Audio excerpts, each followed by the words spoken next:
to expose the cable. Now that the whole thing's loose, you can pull the bolt this direction towards you until the bolt is all the way through and just the cable's exposed, and then lift the cable right out. And then that's what you get. So you have exposed the cable and the thing lifts right out, and that is your old one. You just take that one and discard it, and we'll put the new one on in reverse order. That's pretty much how you do it. So if you just follow the directions again that I gave you and do it in reverse, you'll be able to do that. So that's what I'm going to do. I'm going to put it back on the way I took it off, and then when it comes down to adjustments, then I'll film some more.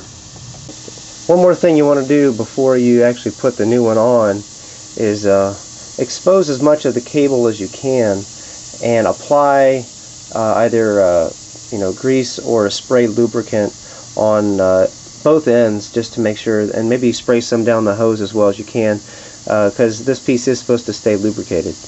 Okay, now I've attached the new one down there and fed it back through here.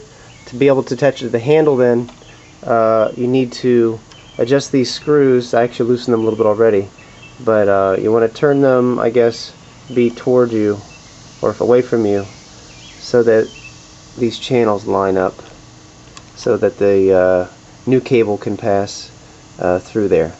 And if you find that when you take the cable and you try to pull it and you don't have enough room, enough cable to pull through to reach into there, well, the simple answer is then you need to go on the other side of the bike and loosen the adjuster bolt in the back there so that there is enough slack.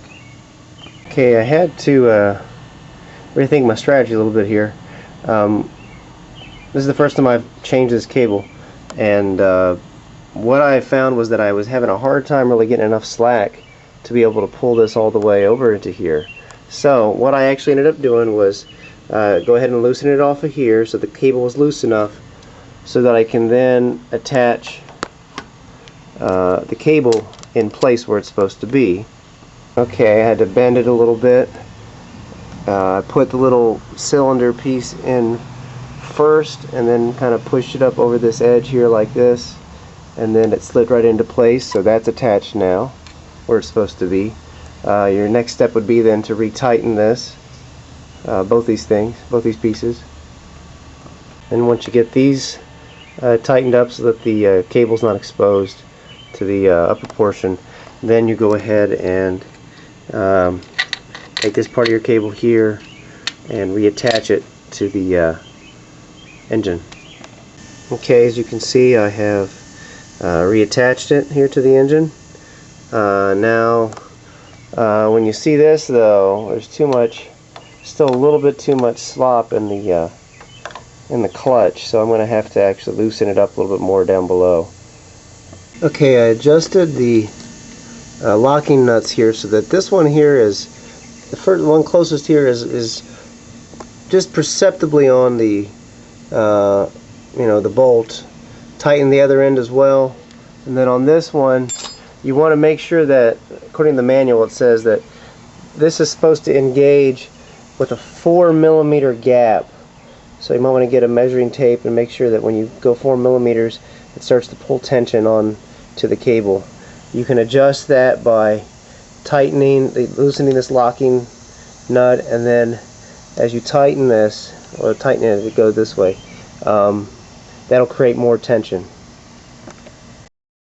So these are the final adjustments that I made. I did have to actually back this out some more, quite a bit, and then tighten it there. Then adjust down below a little differently as well.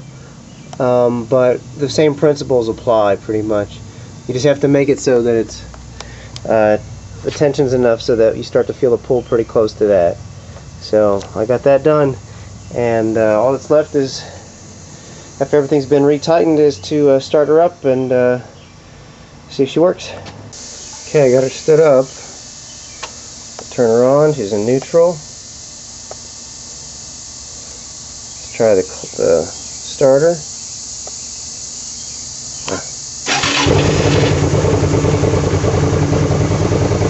Now let's put her in gear. Okay, I had to do some more adjustment.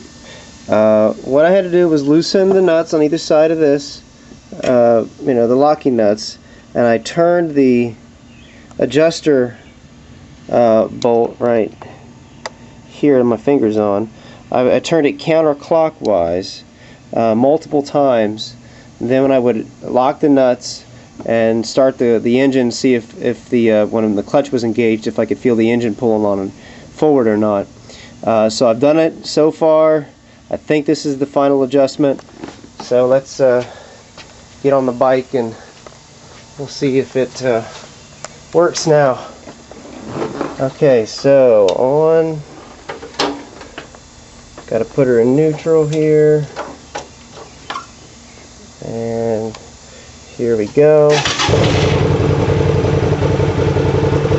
Now I'm engaging the clutch, put it in gear, and she's not moving forward. And as I start to let her out, and it starts to pull forward. So, that's how to get it done. Hallelujah.